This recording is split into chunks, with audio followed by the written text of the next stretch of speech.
What's up, guys? Mason the Brock Henderson here. So, Premier League Week 12 is over. Finally back from the international break. Thank goodness. But yeah, we kick it off. Very first game, getting right into it. Big game. Big North London derby between Arsenal and Tottenham. And frankly, kind of surprised Arsenal came away with the result. 2-0 win at the Emirates, so it's not like they beat Tottenham at Wembley or anything. But yeah, it's still kind of a surprising result because Tottenham have looked really good this season. Arsenal haven't. They've not looked nearly the team they have been in the past. Even compared to last year, where they didn't qualify for Champions League, even compared to last year, they haven't looked good. So I will say this performance for me kind of seems like a false result, in my opinion. And what I mean by that is next weekend, this result could not matter. And, next weekend, maybe Arsenal gets crushed by some other team. Now, I don't know who they're playing, but who knows? They go to a team like Huddersfield or Bournemouth or Brighton. One of those teams that they should be beating. I could see them losing next weekend. Weekend, Tottenham goes play somebody. I could see them winning next weekend. I could see them using this as momentum to sort of bounce back and get a result. And that's kind of, it's a personal opinion for me. So this is just kind of what I've typically seen in the past. Arsenal are that team that they get a good result, they put in a good performance, and then it doesn't matter. Next weekend it doesn't matter because the players, their form is dropped off. They don't play well. They don't perform well next weekend, and all of a sudden they lose to some team they should easily be beating. I remember last season when they played Chelsea and beat Chelsea 3-0. At the time everybody's like, "Oh, look how good Arsenal is." I remember Ozil was like bossing the midfield that day, and it's like, "Oh, Ozil, he's up to his best. He's there. Yeah, that's what we need." And the next thing you know, he's disappeared again. You don't see him for the next 3 weeks, and that's what feels like is going to happen here too. Ozil puts in a great performance, and everybody's raving about him, talking about him running the midfield. Next weekend, if he doesn't show up, guess what? They're probably not going to perform well. They're probably either going to draw or lose. So, yeah, it is kind of a personal opinion, and so this is more of a review of the actual game itself. So, I don't know. I do want to throw it out there just because it does sort of talk about form going forward. But at the same time, I could be wrong. This could be the one time where Arsenal finally has clicked and said, "All right, guys, this year, this is going to be it. This is our time. Let's actually take this and use this momentum instead of just dropping off." And Tottenham, maybe this is a slump of form for them. Maybe after this they'll go and lose the next 3 games. Who knows? But I see of these two teams, Arsenal obviously going to love getting the performance in, getting a good result. Tottenham are going to be very disappointed not to come away with anything here. But if I had to look at the two teams going forward, I still say Tottenham have not only the better personnel, but also a bit more of the history of bouncing back from a performance, whereas Arsenal don't really have a history of taking this kind of momentum in the past few years at least. So that's about all for that game. Get into the next set of fixtures. Next game to talk about is West Brom versus Chelsea. Obviously, very excited for that result. But it is ultimately the result that cost Tony Pulis' job, and it's kind of been in the cards. West Brom are typically a team that start off very strongly this season and then end kind of weak once they get safe. I think they said last year out of the possible 21 points, they got 2 or something like that at the end of the year. And that's typically been how it is, under Tony Pulis especially. They'll win, and all of a sudden they're like pushing for possible Europa League spot, but then they hit that 40-point mark and it's like, all right, we're safe. And then they just lose and lose and lose and lose and lose. So the fact that they're already starting off this season with a lot of losses, I think they are in the bottom 3 or 4 at this point. Yeah, it's been coming, and this result isn't necessarily what cost him his job. It's been building up to this, but I think the performance that went along with it, basically what I've heard is that West Brom just kind of weren't there. After the first goal that Chelsea put in, it was just, that was it. West Brom never really put up a fight after that. So, but for Chelsea, coming off the international break, you just beat Man U 1-0. You were hoping to take that momentum, but then international break cuts it off. So to start off the game after the international break, last time it was at Crystal Palace, and you were the first team to not only concede but also lose to Crystal Palace, and the only team so far to lose to the Crystal Palace this season. So coming off of this international break, it was kind of a nervous game, but they managed to pull through and win very convincingly on the road too. So they've got a set of on the road games coming up. They'll be hoping to take this momentum forward for sure. Next game, Liverpool versus Southampton. Big result for Liverpool because this is typically the game that haunts them. You know, they've not done well against Southampton in the past. A lot of people call Southampton Liverpool Team 2 because this is typically where Liverpool get most of their players from. But yeah, so to get a good 3-0 win against Southampton, it's a good result for them. And they'll be hoping to take this momentum going forward because, I mean, that's typically the game that they struggle in. That's typically the game where it's like they have problems. They can't get the goals. They can't finish. And then Southampton nick one late and it's a 1-1 draw or it's a 1-0 loss. So to win and win convincingly, they'll be excited for that.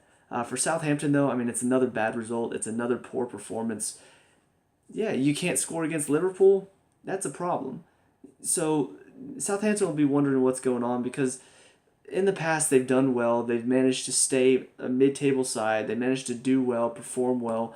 But now it's like they're just struggling this year. They are not playing well at all. They're giving away performances. They're getting beaten soundly. So, yeah, been tough for Southampton, but I think they'll be kind of worried going forward that things are not going well for them at all. Like, they've looked really bad. Next game to talk about, Leicester Man City. Man City win again, 2-0 on the road as well, so obviously they'll be very excited for that. But I will say, you know, I've been talking about this in the past, and I do have to bring it up again. They got lucky again. They got lucky again, and this has been Man City's story so far this season. There have been some games where they should have drawn or they should have lost, and they've won. They managed to eke out a win, whether it was a bad call from a referee, whether it was a missed chance from the other team that opened up a chance for them. You know, all of these little things, and they get lucky this year, and they're getting the goals, and they're finishing it off, and Kompany should have been sent off. You know, I think we can all admit that Vardy was through on goal, Kompany takes him down. That should have been a red. You know, the double jeopardy rule only counts when he's in the box and you win a penalty. When you're outside the box and he's through on goal and you're the last defender, red card all day. But the ref said, no, I'm going to be lenient. Here's your yellow. And, I mean, that was early on, too. That was, like, I think the first 15 minutes. So you're down a man 15 minutes in. That's difficult to play through. And then on top of that, you look later on in the game, Harry Maguire nearly equalizes, and they go right down after that near miss off the post, and they go and score their second. So you just think about these little things that are happening. If the ref sees fit to give him a red, all of a sudden you're a man down. That's hard to play against. If Maguire equalizes right there, well, now you're up against it. You know, they equalize. They've got the momentum now at home. There's a good chance Leicester go on to win that possibly. So these little things that are going Man City's way, it's keeping them the best team so far this season. And you could be as talented as you want. You could have the best players in the world. If you don't have that bit of luck, you're not going to win. You know, you're not going to win the title because there's always going to be that game where you're just a little bit unlucky and then you manage to only get a draw or you lose it right at the last second. So the fact that they've got that luck this season tells me they've got if not, they've not already won the title, they've got a very, very good chance of being the champions this season. So next up is a pretty interesting game. Palace versus Everton. It was at Palace. A 2-2 draw. Not a good result for either team. Everton have looked terrible so far this season, and now they've dropped into the bottom three. They needed a win here, especially against the Palace side that have been terrible. Palace also needed a win here because they're playing at home against an Everton side that have also looked terrible. These are the games you need to win. These are the games where you need to put in a good performance and get the win because home game against a terrible team, you're not going to get an easier 3 points. They both throw those 3 points away and only manage to get 1 point out of it. It's a terrible result for both teams.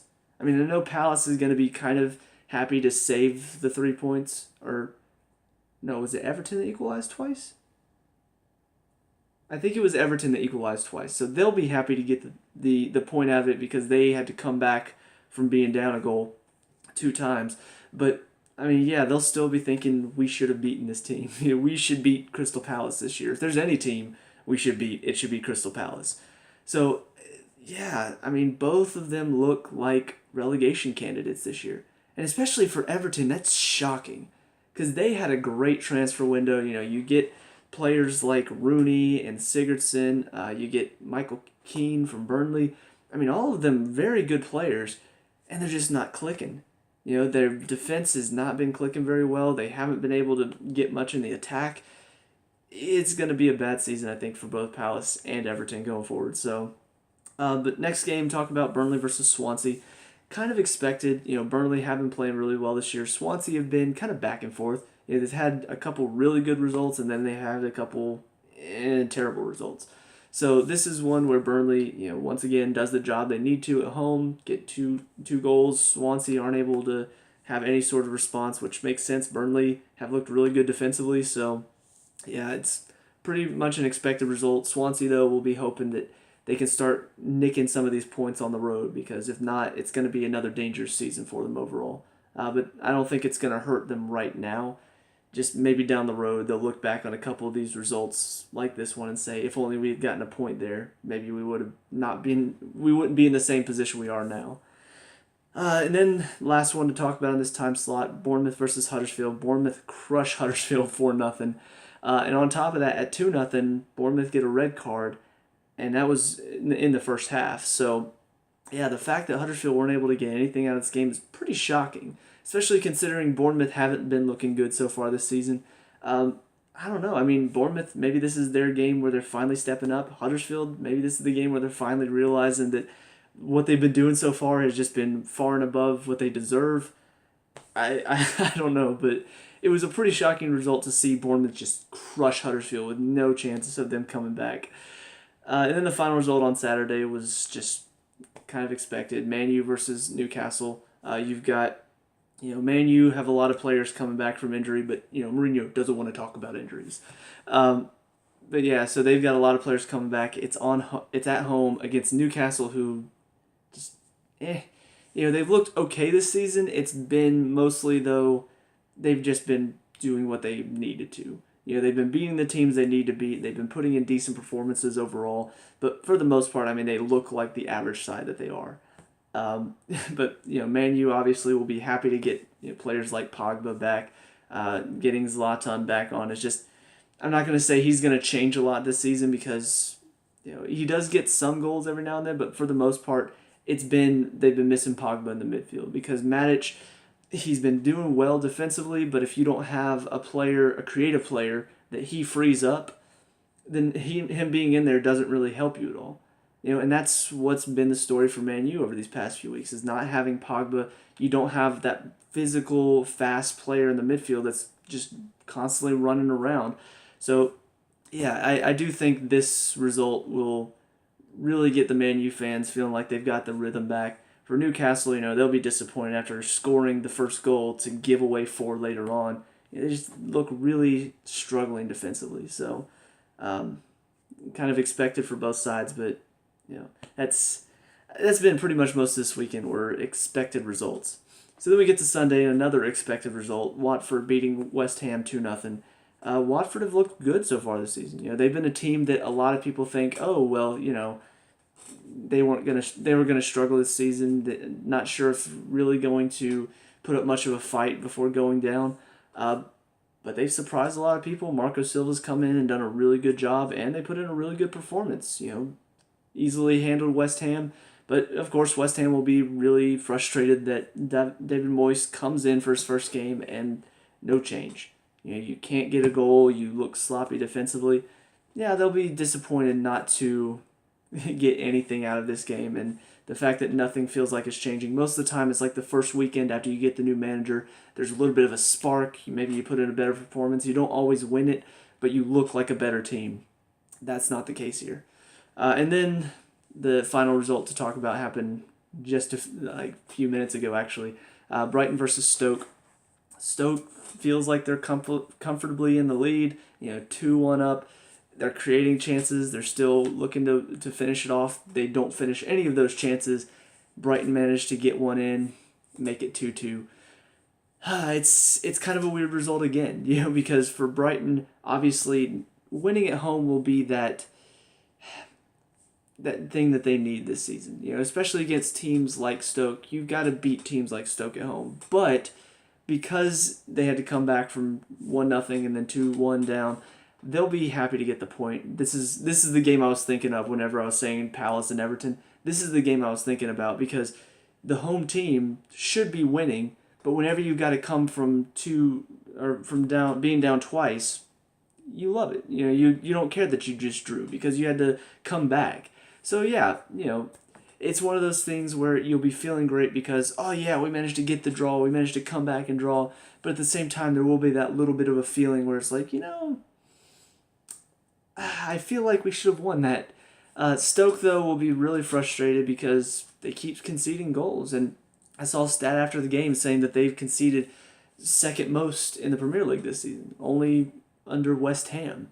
So the fact that they got players like Zuma and Vimmer in, who are very good defenders, still got Shawcross, who's a good defender, you shouldn't be conceding as many goals as you are, which means either it's a problem with the system or the players aren't performing to the levels that they should be. And from what I can tell, it looks pretty much like the system's not working. Going with that back three, yeah, there needs to be a bit of a change there for Mark Hughes because if you keep conceding goals, it doesn't matter how good you are in the attack, which they've looked really good in the attack. Shaqiri, Choupo-Moting, whenever Crouch comes on, he's looking good.